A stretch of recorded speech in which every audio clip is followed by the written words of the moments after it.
Elle a fait l'option de donner la joie aux enfants, c'est la raison pour laquelle elle a créé l'ONG Joie pour l'enfance. Cette ONG s'occupe de la protection de l'environnement, de l'éducation, de la santé, le plaisir, la créativité, l'innovation. Celle que nous recevrons cet après-midi, elle est donc la présidente de l'ONG Joie pour l'enfance. Elle est titulaire d'une licence professionnelle en administration et gestion des projets et bientôt titulaire d'un master en gestion des projets. À ses heures perdues, elle s'adonne beaucoup à l'agriculture et elle est également femme politique. Mais cet après-midi, nous la recevons en tant que présidente de l'ONG Joie pour l'enfance. Avec elle, nous allons parler de l'enfance au Bénin. Notre invitée de cet après-midi est Jeanne Djanki Saka Saleh, épouse Zegele.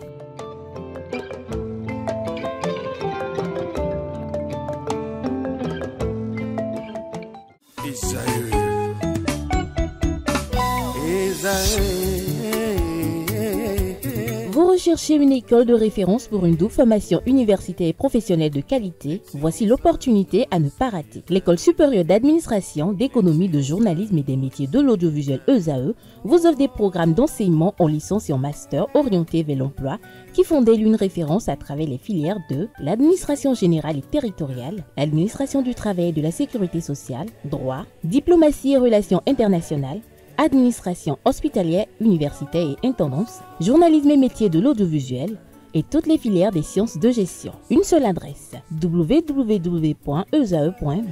Rendez-vous dès maintenant sur nos campus ESAE Bedromende au numéro 90 93 65 21 ou au numéro 98 98 14 00. Paracourt sur le numéro 52 46 12 12.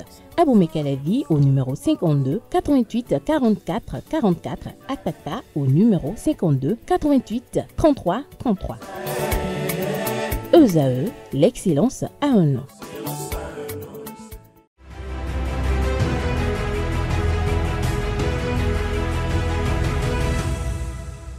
Bonsoir chers amis internautes, bienvenue sur votre émission Politiquement Féminin et merci de toujours choisir cette tribune les samedis après-midi. Ce soir, nous nous intéressons à l'enfance et ce sera à travers la thématique Regard sur l'enfance au Bénin. Pour ça, je reçois pour vous Jeanne Djanki Saka Saleh, épouse Zegele. Bonsoir. Bonsoir, Madame Tatiana. Bien revenu chez vous.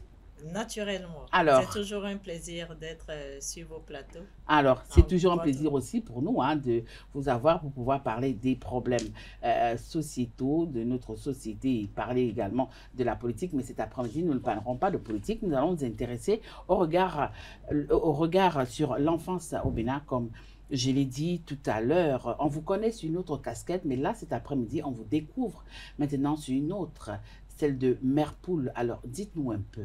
Un enfant, c'est quoi et que représente-t-il? Oui, merci beaucoup, Madame Tatiana. Un enfant, pour moi, un enfant, c'est un être humain en pleine croissance, en phase de croissance, qui est en phase d'apprentissage et de construction.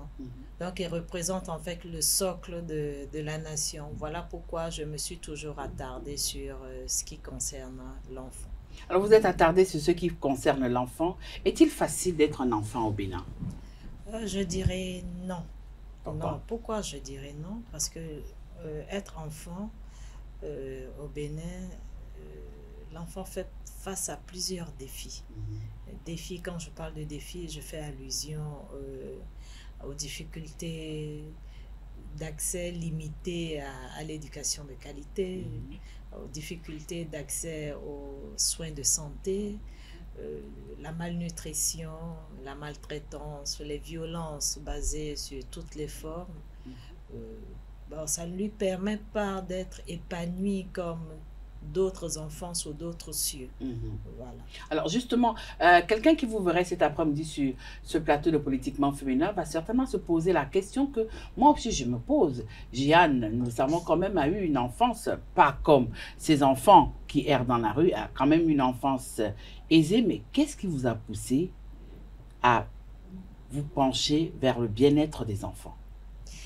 Oui, c'est vrai. Comme vous avez eu à le dire, beaucoup se poseront la question de savoir, bon, Jeanne, pourquoi elle est rentrée dans elle a pris ce chemin-là également, en dehors des autres chemins qu'on lui connaît.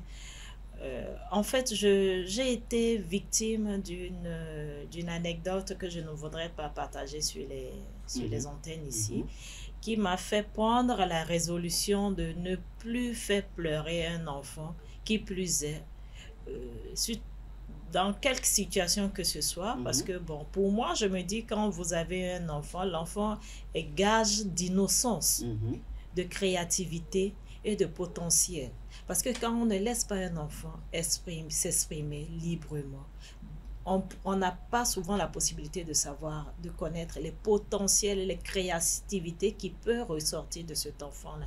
Donc, du coup, l'enfant se referme sur lui-même et bon, bonjour les dégâts. Donc, c'est dans ce sens-là que je me suis jurée de... C'est vrai que je ne peux pas dire que je fais assez, mais pour le moment, ce que je fais jusqu'à présent, pour le compte des enfants, je peux me dire que, bon, je suis en train de...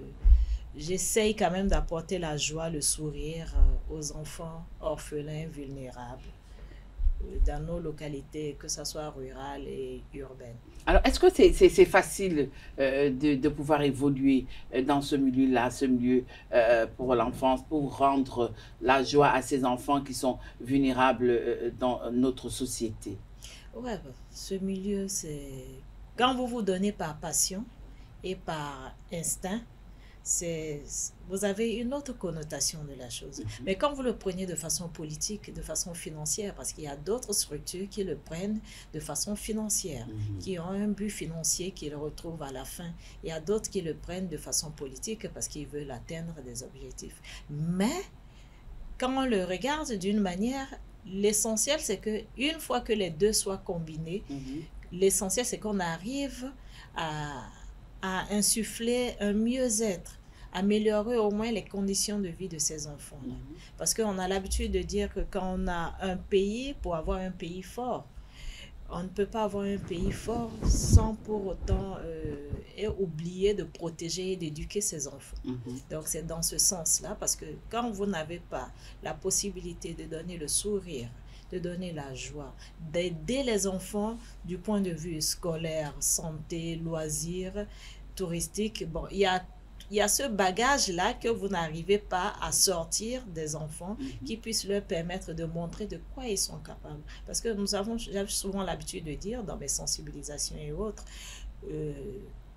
quand vous ne faites pas participer un enfant à quelque chose qui est bon pour lui, il ne se sent pas. Parce qu'il ne se donne pas, il ne s'ouvre pas, parce qu'il se dit, bon, c'est fait à quelle fin? On me torture à quelle fin?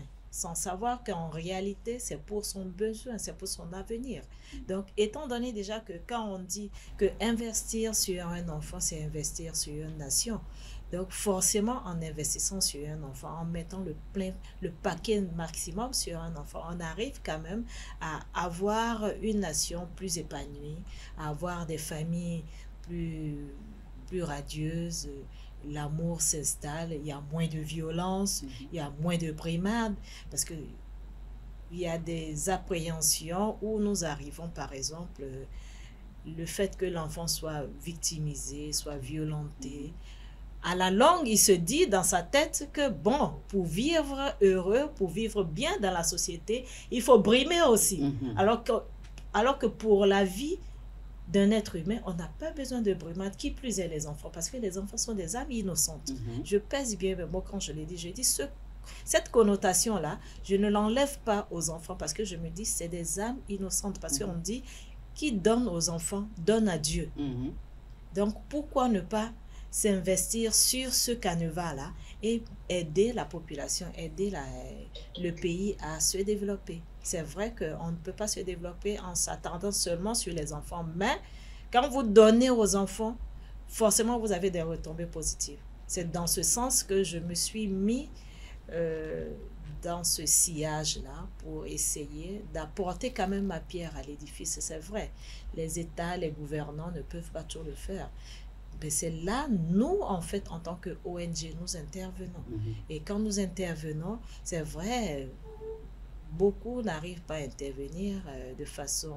dans la plupart des cas, nous intervenons de façon propre d'abord, parce que nous voulons voulons donner quand même une connotation à ce que nous faisons pour qu'on puisse savoir au moins qu'il y a une transparence, il y a un instinct qui pousse à aller dans ce sens-là. Alors, vous qui êtes dans ce monde-là, ce monde enfantin-là, certains estiment qu'aujourd'hui, lorsqu'on regarde un peu la vulnérabilité, que ce soit du côté des petits garçons, que ce soit des côtés des petites filles, le côté vulnérabilité des jeunes filles l'emporte sur celui des garçons, mais d'autres estiment par contre que dans ce sens-là, c'est 50-50. Vous qui êtes tout le temps avec eux, vous qui les pratiquez, quel est le constat que vous avez fait?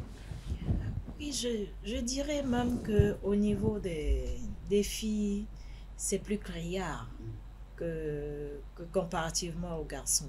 Parce que les filles, déjà, elles sont déjà, soumises déjà à des tortures psychologiques. Pourquoi je dis tortures psychologiques? Parce que quand bien même nous interdisons dans nos sensibilisations les mutilations génitales, les mutilations génitales continuent. Ah oui? Ça continue. Malgré toute la MADA qu'on a? Malgré tout la MADA, ça continue. Si bien que c'est à ce niveau-là qu'il y a des filles qui, à la longue, souffrent de fistules obstétricales,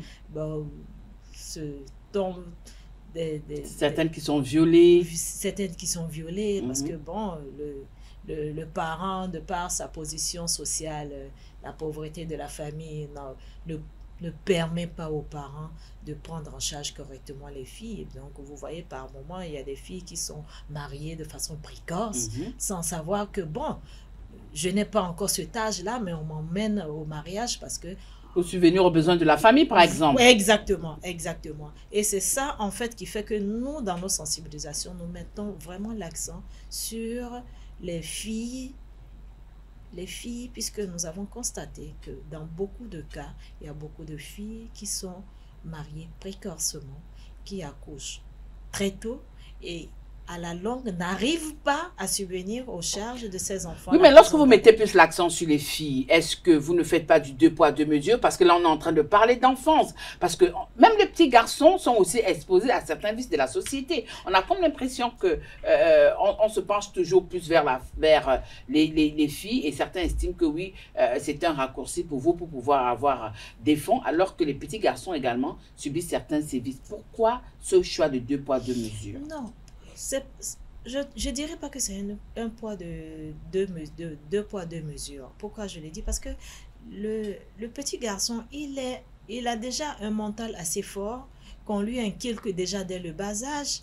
Et la fille, par contre, on lui dit qu'elle est la seconde roue. Elle est là juste pour des tâches ménagères, elle est là juste pour des activités lucratives. Donc, pour elle, les parents arrivent, il y a d'autres parents même qui se poussent même à dire que, bon, déjà que la femme est déjà du côté lucratif, donc on la pousse en fait du côté des mariages précoces. On dit, bon, si je l'amène dans un mariage très tôt, j'ai la possibilité de recevoir, d'être retombée de cet homme-là. Et généralement, malheureusement, ce qu'on constate, c'est que c'est des hommes à qui elles sont données sont 15 fois, 20 fois plus âgés qu'elles. Au finish, eux, ils vieillissent, mais ils laissent la fille avec des maladies, des séquelles qu'elle traîne toute sa vie durant. Donc, par rapport à ce phénomène-là, on essaye quand même de voir, de sensibiliser les parents, surtout les mères. Parce que surtout les mères... Pourquoi surtout les mères? Parce que les mères sont souvent impuissantes par rapport, face au papa. Parce qu'au Bénin, par exemple, nous avons un régime patriarcal. Donc, on a un régime patriarcal. Donc, du coup, par rapport à des situations du genre, il n'y a que le papa qui parle. La maman n'a pas son mot à dire. Et dans cette situation-là, dans ce siècle où nous sommes aujourd'hui, nous avons quand même besoin d'avoir le mot de la maman pour qu'il puisse savoir. Elle était déjà au foyer, elle sait au moins ce qu'elle a eu à subir en étant au foyer avec le papa de l'enfant. Donc, elle n'aimerait pas que sa fille puisse aller encore dans un foyer et subir les mêmes difficultés qu'elle a eu à subir. Donc, c'est pour ça qu'on essaye de sensibiliser plus les mamans qui puissent faire action sur le papa et maintenir la plupart du temps les filles le plus longtemps possible sur les bancs de l'école. Parce qu'une fille à qui on coupe la scolarité très tôt, elle est en proie à tous les dangers, à tous les vices. Là, on prend tous les dangers, à tous les vices. Alors, pourquoi donc? Est-ce que c'est pour toutes ces raisons-là que vous avez choisi de dénommer votre ONG pour la joie de l'enfance? C'est pas... D'où est venu parce que c'est quand même, comment dire, je sais pas, quelqu'un d'autre aurait donné un autre nom, mais vous, on a juste constaté que pour la joie de l'enfance. Ouais. C'était quoi l'élément déclencheur? L'élément déclencheur, c'est que je me suis dit, certes, moi j'ai grandi, je peux pas, c'est pas pour m'égosier et tout, mais j'ai grandi avec une cuillère d'or dans la bouche. Je ne pense pas que tous les enfants, jusqu'à l'heure où nous parlons, aient grandi, aient eu une enfance comme la mienne. Mais à défaut d'avoir une enfance comme la mienne, parce que tous les doigts ne sont pas égaux, on est obligé de quand même avoir un regard sur ces enfants-là. Parce que qui dit jusqu'à présent, même au niveau des parents, on vous considère toujours comme des enfants. Bon, quand vous voyez aussi des enfants, vous avez envie de donner cette joie-là, de voir l'enfant. Parce que quand vous voyez, quand un enfant sourit, il est joyeux, c'est toute une famille qui se porte bien. Ouais. Mais quand un enfant, imaginez, quand un enfant tombe malade, vous voyez l'atmosphère qu'il y a dans cette famille-là. Parce que tout le monde est stressé, personne n'a plus la joie, personne n'a plus le sourire. On cherche à ce que cet enfant-là guérisse pour qu'il commence à gambader comme il avait l'habitude de gambader autrefois. Donc c'est dans ce sens-là, c'est par rapport à tous ces paramètres-là. Parce que quand on regarde les principales mots, les maux, les difficultés auxquelles les enfants sont soumis, la pauvreté des familles, l'exploitation, les abus, les violences, la malnutrition. Qui ne veut pas qu'un enfant soit bien nourri?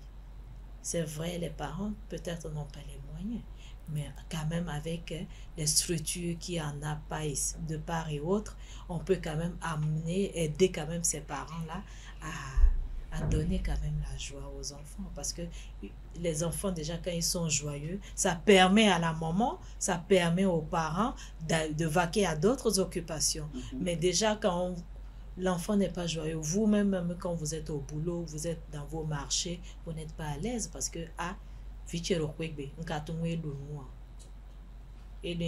possible. Alors, dites-nous un peu, vous aujourd'hui, Jeanne, quelle est la perception que vous avez de l'enfance aujourd'hui quand on sait quand même que des efforts sont en train d'être faits depuis pas mal d'années pour que l'enfance béninoise puisse être l'enfance joyeuse? Je dirais la perception que j'ai, c'est on ne peut pas balayer du revers de la main tout ce qui se fait. Mais il reste beaucoup à faire. Dans le monde de l'enfance, il reste beaucoup à faire. Parce que nous, quand nous sommes sur le terrain, nous voyons beaucoup de choses. Parce qu'au niveau de notre ONG, par exemple, pour pouvoir s'appesantir sur l'enfance, vous avez demandé tout à l'heure pourquoi nous nous sommes appesantis sur l'enfance. La qualité de l'éducation n'est pas la même d'une région à une autre. Dans les zones rurales, ce n'est pas le même enseignement qui est délivré aux enfants en milieu urbain. Ah ouais? Voilà, voilà. Ce qui fait que... Les enseignants ne sont pas les mêmes, ils ne sont pas formés dans les mêmes écoles, c'est ça? Non, ce n'est pas qu'ils ne sont pas formés dans les mêmes écoles. Ils obtiennent la même formation. Les mêmes diplômes? Les mêmes diplômes. Mais... Seulement que la manière de dispenser, la manière de donner, de partager le savoir aux enfants n'est pas la même. Ce qui fait que nous, depuis la création de notre ONG, à chaque rentrée, à chaque année scolaire, nous distribuons, nous prenons même des épreuves des écoles de Cotonou que nous emmenons à l'intérieur aux enfants que nous avons à charge, les enfants que nous parrainons au niveau de l'ONG. Nous leur emmenons les mêmes ouvrages que les enfants de Cotonou utilisent. Pour qu'ils aient un rendement meilleur, nous leur offrons ces mêmes outils-là.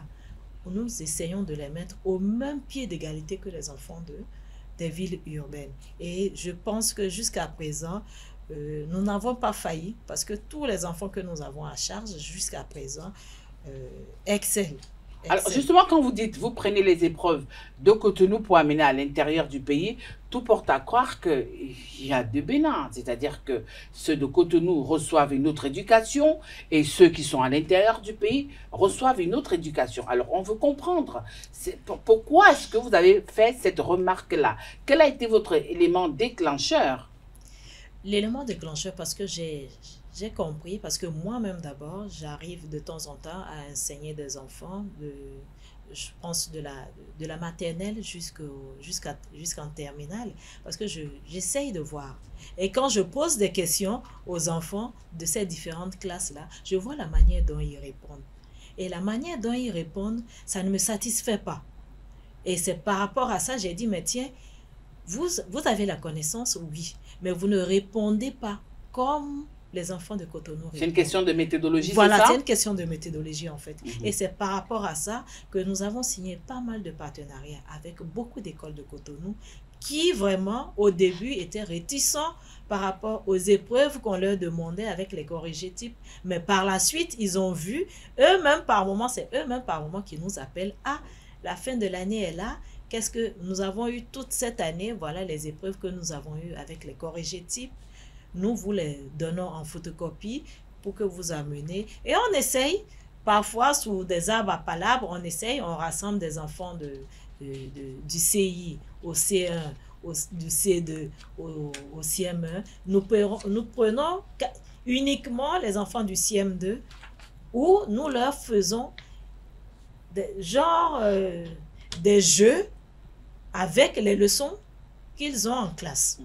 Donc, du coup, eux-mêmes sont surpris que, ah, mais la leçon que le maître avait enseignée la fois passée, je n'avais pas compris ça. Je n'avais pas pu réciter ça, on m'a mis une leçon mal su. Mais la leçon là, c'est ça on vient de faire ici. Et en adaptation, on leur demande de faire des simulations. Quand ils font des simulations, ils réussissent les simulations. Ce qui fait que leurs résultats à l'école s'améliorent. Alors, je vais vous poser la question de savoir, quand vous faites ces simulations-là, est-ce que c'est en français ou bien en langue vernaculaire? Madame Tatiana, on ne peut pas le faire en langue vernaculaire. Non, parce que la langue de travail à l'école, oui, je suis d'accord, je suis d'accord. On essaye de les améliorer. Je suis d'accord. Pourquoi voilà. est-ce que je vous pose cette question? Parce que vous avez dit, lorsque vous faites ces travaux avec ces élèves, après, ils se rendent compte que non, on a eu à travailler ça avec le maître, mais voilà ce que le maître m'a mis comme note. On dit généralement que pour que l'enfant puisse avoir une bonne compréhension de ce qu'on lui demande, il faudrait d'abord que l'enfant puisse mieux comprendre ça dans sa langue vernaculaire. D'où ma question, est-ce que vous faites ces simulations en vernaculaire ou en français? Parce que si c'est en français, même si c'est le professeur qui explique, même si c'est l'élève, il devrait normalement comprendre. Nous le faisons en français et en vernaculaire. Parce que quand nous expliquons en français, nous avons constaté qu'il y a d'autres qui captent vite. Il y a d'autres... Ils sont là à la détente. Ils sont là à la détente. Mais quand vous expliquez en langue et que vous leur demandez, reproduis-moi ça en français, c'est des gens qui vont le faire rapidement. Donc, ce qui veut dire que, ils ont compris, en fait, le message qui avait été véhiculé à l'école, mais qui n'ont pas pu assimiler, ils l'obtiennent ici. Grâce à l'ONG Joie pour l'enfance. Et je sais qu'il y a plusieurs ONG qui sont dans ce schéma-là aussi. Mais voilà ce que nous faisons de façon... Oui, est-ce que vous avez déjà eu... est-ce que vous êtes rapproché du ministère des Affaires sociales pour avoir quand même un coup de main par rapport au travail que vous abattez par rapport à l'enfance? Au niveau du ministère des Affaires sociales, nous ne sommes pas encore entrés en contact avec eux, mais nous avons longtemps travaillé avec le ministère de la Santé, où on nous a donné, depuis la création de notre structure jusqu'à aujourd'hui, on continue de nous donner des produits pharmaceutiques qui nous aident à quand même alimenter les infirmeries de ces écoles-là.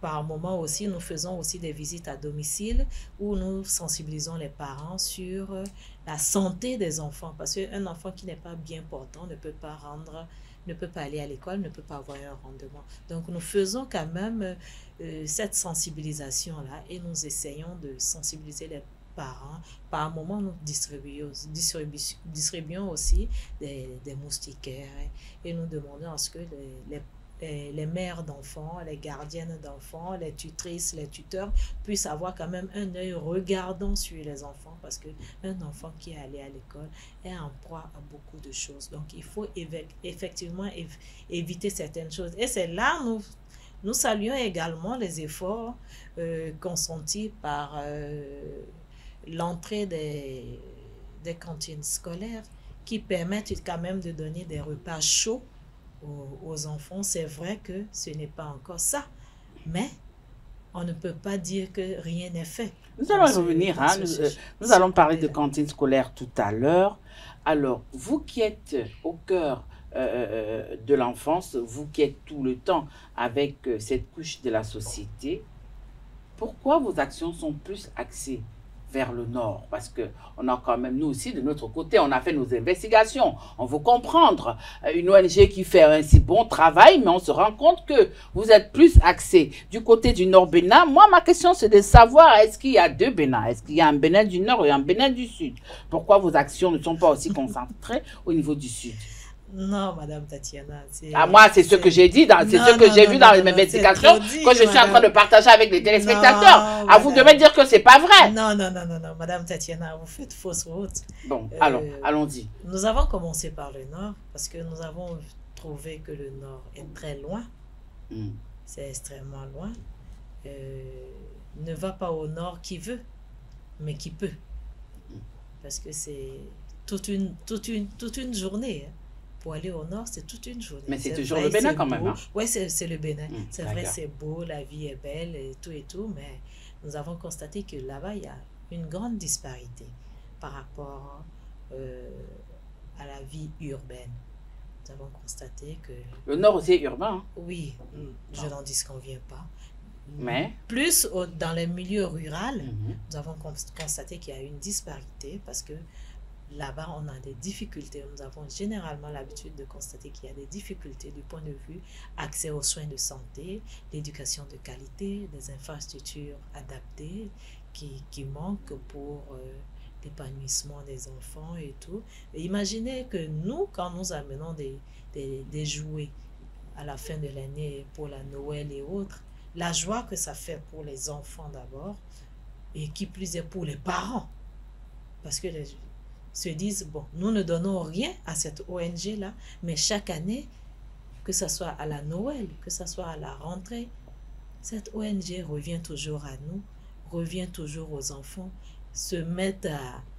Nous prenons même, nous demandons même aux parents de nous envoyer les mesures des enfants et à qui nous confectionnons des robes. La plupart des robes kaki que nous avons envoyées à nos filles qui sont dans le nord, mais la couture est différente. À quand alors aussi les filles du Sud? Voilà. À quand aussi les filles du Sud? Non, parce mais les filles du Sud au Sud aussi, on s'impatiente. Au Sud aussi, nous avons des zones où il y a des vulnérabilités avancées aussi. J'ai beaucoup d'enfants au Sud, hein. Oui, mais c'est vous qui dites que les mesures du Nord sont différentes des mesures du Sud. J'aurai l'occasion de vous inviter un jour, un week-end prolongé ou en période de congé, de détente. Prolonger le week-end, c'est prolongé. Ou de Pâques. Lundi et vous verrez en fait les enfants qui viennent, les parents viennent me les déposer. Parce que je demande. Dans nos planifications au niveau de notre ONG, c'est obligatoire. Si nous ne nous déplaçons pas vers les enfants, les parents ont l'obligation de venir nous les déposer au moins une fois dans le mois ou une fois par trimestre pour qu'on puisse faire nous-mêmes un check-in, faire un contrôle, parce que nous avons pas mal de structures avec lesquelles nous sommes en partenariat. Donc, nous amenons les enfants aussi faire des contrôles médicaux. On les amène aussi voir un peu, essayer de voir un peu comment nous allons améliorer certains rendements. Parce que à la fin d'un trimestre, à la fin d'une composition, par exemple, nous demandons aux parents de nous envoyer les bulletins. Ils nous scannent les bulletins. Nous sommes en contact avec la plupart des écoles pour lesquelles nous sommes en partenariat.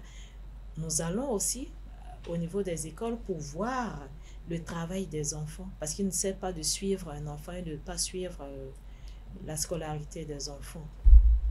Donc, c'est dans ce sens-là que nous sommes constamment en contact avec les parents, avec les enfants. Il y a un amour fou entre l'ONG et les enfants. Alors oui, pour clôturer mon entretien avec vous, j'ai dit dans la présentation que dans un autre monde aussi, vous êtes acteur politique. Depuis quand même 2016, nous avons vu que les cantines scolaires sont en train de revivre. C'est désormais une réalité dans notre pays. Vous qui êtes au contact avec ces enfants, comment appréciez-vous cette initiative-là? Cette initiative-là, comme j'ai eu à vous le dire à l'entame, elle est louable. C'est une initiative louable. Mais beaucoup de choses restent à faire à ce niveau-là. Parce que ça permet aux enfants d'avoir des repas chauds, de faciliter la concentration, la compréhension de ce qui se fait à l'école. Mais beaucoup de choses restent à faire. Parce que quand on regarde, par exemple, qu'il y a des enfants qui parcourent des kilomètres pour venir, l'enfant a envie d'aller à l'école parce qu'il se dit, arrivé à l'école, j'ai au moins le minimum, je pourrais au moins manger. Donc, ça lui permet de s'adonner plus à l'école parce qu'il dit, quand il va à l'école, il pourra manger. Certes, le temps d'arriver à la maison, c'est déjà trop long, mais les enfants la plupart des enfants qui passent la journée à l'école, ils ont au moins cette chance-là de pouvoir manger des repas chauds, bien protégés. C'est surtout ça.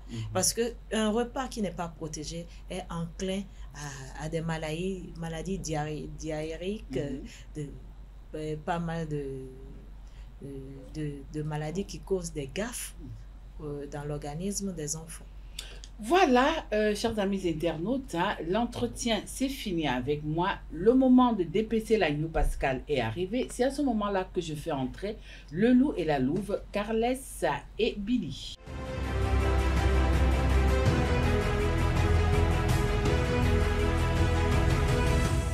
Alors, ils sont déjà installés. Bonsoir Billy. Bonsoir Tatiana. Bonsoir Carles. Bonsoir Tatiana. Je l'ai dit, vous savez, la Pâque c'est demain. Donc, notre agneau Pascal est là. Posez vos questions, mais on a besoin d'elle pour la suite. Billy. Bonsoir Jeanne Sakasalé. Bonsoir Madame la journaliste. Vous nous avez manqué. En tout cas, on est heureux de vous retrouver sur notre plateau. Pareil également moi. Ah, vous avez écouté tout à l'heure, vous avez parlé pêle-mêle indirectement de l'organisation et de ce que vous faites pour les enfants. J'aimerais avoir avec plus de précision, c'est quoi les objectifs de Joie pour l'enfance? Les objectifs de Joie pour l'enfance. Joie pour l'enfance s'occupe de la scolarisation des enfants, la sensibilisation des filles et mères, la prise en charge des femmes au niveau des activités génératrices de revenus, communément appelées les AGR, et le tourisme et les loisirs. D'accord.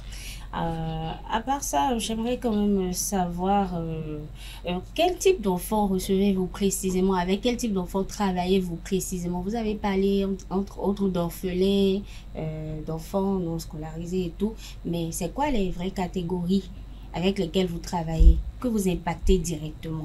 Ouais, les enfants que nous impactons directement, il y a les enfants, les orphelins, il y a les démunis, il y a les enfants qui souffrent d'handicap. Les handicapés? Oui, des handicapés visuels, moteurs. Tout type d'handicapés. Tout type d'handicapés. Nous axons même plus l'accent sur les enfants handicapés parce que nous disons qu'ils ont un moins par rapport aux autres enfants. Donc, nous essayons quand même avec les structures avec lesquelles nous sommes en partenariat de suivre et sérieusement ce qui concerne leur santé et qui plus est la plus petite enfance, c'est-à-dire de 0 à 5 ans.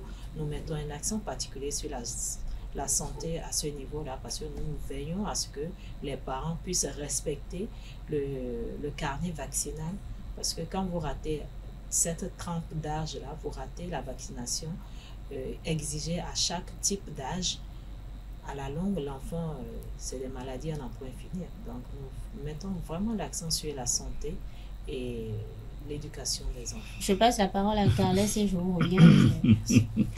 Madame Diane, je vous ai écouté et j'ai pu quand même noter que vous faites un travail de cœur avec beaucoup d'amour et de détermination, mais j'ai été un peu attristé en vous écoutant.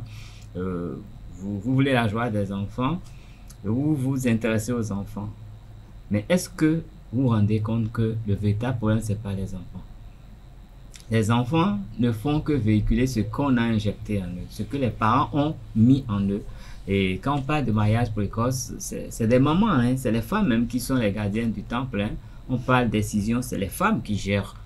C'est les femmes qui sont au cœur de tout ça. Mais pour le bonheur des enfants, est-ce que vous ne pensez pas que la cible, la vraie cible, c'est d'abord les mamans, celles-là qui sont au couvent, qui sont ici et là, avant de s'intéresser aux enfants? Vous allez semer de bonnes choses dans les enfants, mais à peine retourner chez eux. Est-ce que vous n'avez pas peur que les mères même détruisent tout ce que vous avez fait? Donc, à ce niveau-là, comme j'ai eu à le dire à l'entame, j'ai dit, nous sommes très intransigeants. Parce que ce que nous faisons, il n'y a aucune raison à ce que ce que nous faisons puisse être gâté par les mamans. Pourquoi je dis gâté par les mamans? Parce que nous sensibilisons le maximum possible les mamans pour ces égarements-là. Parce que moi, je considère ça comme des égarements. Non, c'est une question d'éducation. Non, je ne refuse pas. Je considère ça comme une question d'égarement. Parce que là, l'étape où nous sommes actuellement, la maman est en mesure, elle a l'obligation de protéger la fille. Elle a l'obligation de protéger la fille. Certes, si elle, à son époque, on lui avait fait elle avait subi des mutilations génitales, ce n'est pas une raison de faire subir ça. Vous avez les moyens de les y contraindre? Non, quand je dis, nous sommes très regardants, nous continuons de sensibiliser. Et je pense que jusqu'à présent, ce que nous sommes en train de faire, c'est en train de prendre. C'est vrai qu'il y a encore des poches de résistance, mais nous continuons. Nous continuons. Nous n'allons pas baisser les bras parce que les mamans commencent à comprendre. Les mamans commencent à comprendre et c'est déjà un grand pas. Et nous félicitons quand même ces mamans qui sont chaque fois à l'écoute de l'ONG Joie pour l'enfance. Oui, il y a un autre aspect qui m'intéresse dans votre développement. Vous avez parlé de l'épanouissement des enfants. Et quand vous parlez de l'épanouissement des enfants, c'est dans quel contexte? Parce que vous avez longtemps comparé Cotonou et l'intérieur du pays. Je mets l'intérieur en griffe, hein, je ne peux pas aller sur la même piste que ma collègue. Mais quand vous le dites, c'est dans quel contexte? Est-ce que vous voulez que les enfants soient habitués au smartphone, que les enfants soient là à regarder les feuilletons, que les enfants soient sur TikTok, que les enfants, Cotonou quoi? Ou bien vous voulez que les enfants soient épanouis dans leur vrai contexte culturel, en gardant leurs valeurs avec la nature?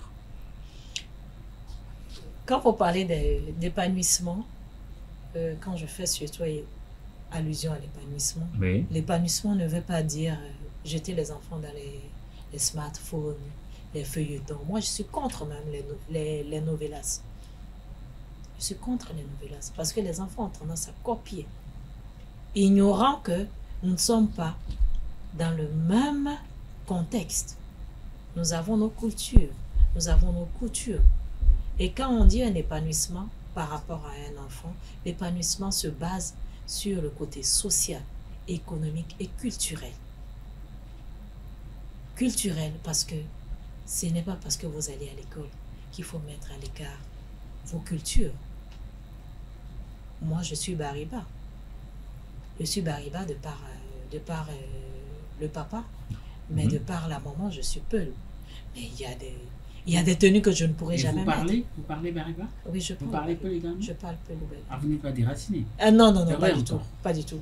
Pas du tout. C'est pour ça que j'ai dit, côté épanouissement, il ne faut pas s'éloigner de la culture, des coutumes, ni des mœurs dont nous... C'est ce qui m'intéresse. Comment vous faites pour que les enfants restent épanouis dans le contexte naturel qui est le leur? C'est mon inquiétude. Dans le contexte naturel qui est le leur, au niveau de l'ONG Joie pour l'enfance, nous avons toutes les variables possibles. Quand nous arrivons dans une localité, si c'est le fond que vous parlez, il y a des animateurs qui parlent en fond. Même moi-même, là, je vous parle en fond. Vous oubliez, vous oubliez même que je suis du Nord.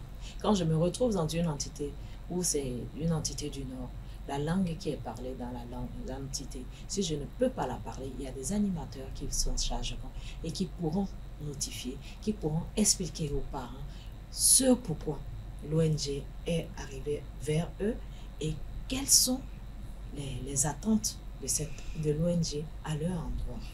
Et ce sont ces animateurs-là qui suivent et qui nous font des rapports. C'est vrai, nous-mêmes, on ne peut pas faire confiance totalement à nos animateurs. Nous faisons également des visites surprises, des visites à domicile, pour voir si ce que nous avons demandé au niveau de l'ONG est respecté. Ben, si tu te le permets, je vais vous poser encore une question. Je permets. D'accord.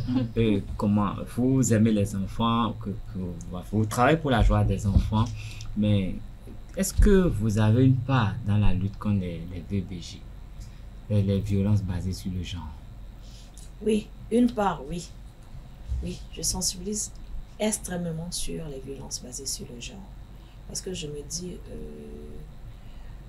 violenter, je vois mal qu'un être humain violente son prochain. Je ne dis pas qu'il faut être rebelle. Parce que si je dis, je vois mal, d'autres me diront, mais donc tu es en train de demander à ce que les femmes se rebellent contre leur mari. Non, pas du tout. Pas du tout. C'est qu'il faut comprendre. L'homme doit comprendre que la femme est complémentaire à lui. Et qui dit complémentaire, c'est la manière dont vous traitez la femme. C'est de la même manière. Les enfants que nous avons à la maison, voient. Si tout le temps papa se met, il tape, il se met à transformer la maman comme un tam-tam et chaque fois il tape, il tape, il tape. Le garçon, quand il va grandir, même avec sa copine, il verra que bon, pour toute chose, il faut porter la main sur la femme. Non, il ne faut pas porter la main. Il faut dialoguer. Et quand on dialogue, on arrive toujours à un consensus qui permet d'avoir un juste milieu. Parce que déjà que vous avez des enfants déjà au milieu, il n'y a que le dialogue qui peut permettre d'améliorer, de leur assurer le plein épanouissement, comme j'ai l'habitude de le demander. J'ai une dernière question à poser à Jeanne Yanki Saka Salé. Oui. Que regrette-t-elle de son enfance et qu'elle aimerait éviter à ses enfants d'aujourd'hui avec qui elle partage son quotidien, avec qui elle travaille? Oh, ce que je regrette, le départ tragique de mon père, parce qu'il ne m'a pas vu, il m'a vu rentrer à l'université, mais il ne m'a pas vu finir. Là, je suis en train de finir.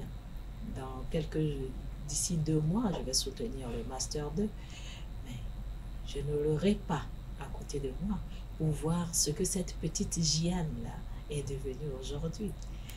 Je ne l'ai pas à côté pour voir ce que Gianne est devenue en s'essayant à la politique. Il ne me verra pas aujourd'hui en voyant le sens altruiste qu'il a toujours eu en tant qu'être humain, en tant qu'homme politique, en tant qu'être social, que Gianne puisse avoir également ce chemin-là social. Parce que mon papa, il est très altruiste. Plus altruiste que lui, tu meurs. Oui, vous regrettez le départ tragique de votre père. Oui. Forcément, ça vous a impacté d'une manière ou d'une autre. Et ça c'est m'a peut-être désaxé. Ça m'a beaucoup désaxé. Voilà, c'est peut-être ces conséquences-là que vous allez travailler avec les enfants. C'est ce que j'aimerais savoir en fait. Non, avec cet exemple-là, ça me permet de sensibiliser le maximum les parents, surtout les pères, que quand vous avez les moyens, même si vous n'avez pas les moyens, le peu que vous ayez, que vous puissiez mettre ça à fond sur les enfants.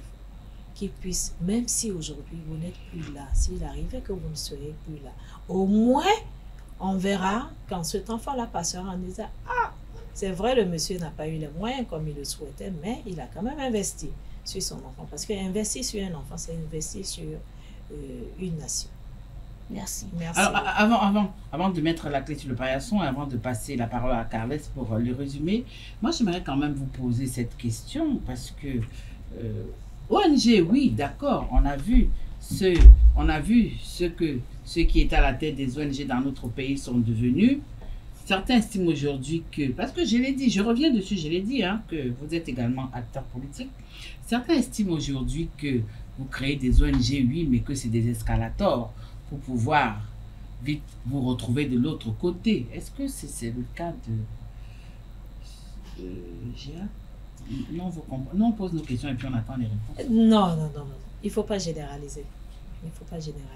C'est vrai que je n'ai pas encore généralisé. C'est vrai que d'autres l'utilisent comme escalator, mais il ne faut pas généraliser. Pour ma part, il y a encore beaucoup d'entre nous qui travaillent de façon sincère. De façon sincère, avec le cœur, avec l'amour. Les autres aussi, on travaille avec sincérité. Je n'en dis qu'on vient pas.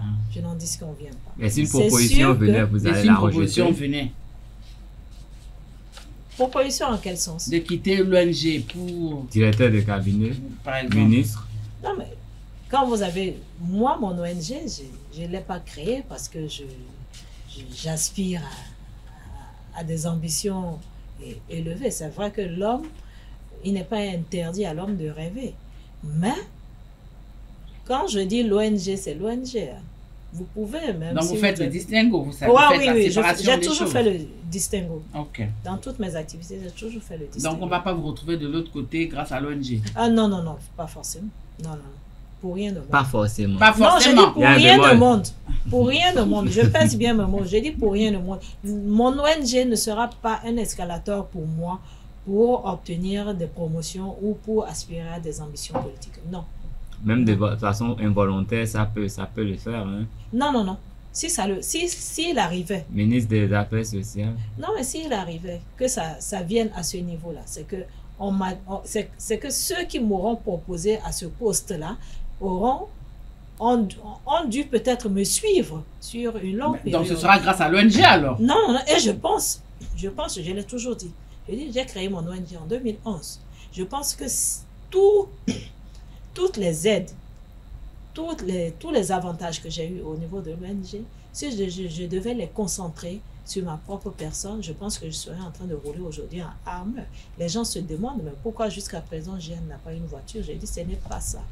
Mon ambition, c'est de voir les enfants grandir, de voir les enfants s'épanouir, de leur donner un mieux-être, de m'assurer que ces enfants-là, qui sont des socles de l'avenir de demain, de la nation de demain, puissent avoir une éducation réussie. Merci Carles, merci Billy. Mais avant de véritablement dire au revoir à notre émission de ce samedi, Carles pour le résumé. Merci. Madame Diane Yanki Sakasale. Oui, monsieur le journaliste. Vous êtes la présidente de l'ONG Joie pour l'enfance. Oui. Et aujourd'hui, vous nous avez parlé, vous avez porté un regard sur l'enfance au Bénin. Et vous nous avez fait comprendre que votre ONG s'investit véritablement pour l'épanouissement des enfants du nord au sud du Bénin. Oui. Et avec vous, le moyen est très simple. Vous allez aux enfants, vous allez vous informer de leurs difficultés et vous essayez d'apporter la réponse, qu'elle soit sur le plan éducationnel, la formation, la santé, et quel que soit le domaine, vous essayez d'apporter ce qu'il faut. Oui, et vous essayez de nouer des partenariats avec des entités qui pourront vous mettre à disposition ce qui manque dans d'autres localités que vous portez à ces enfants.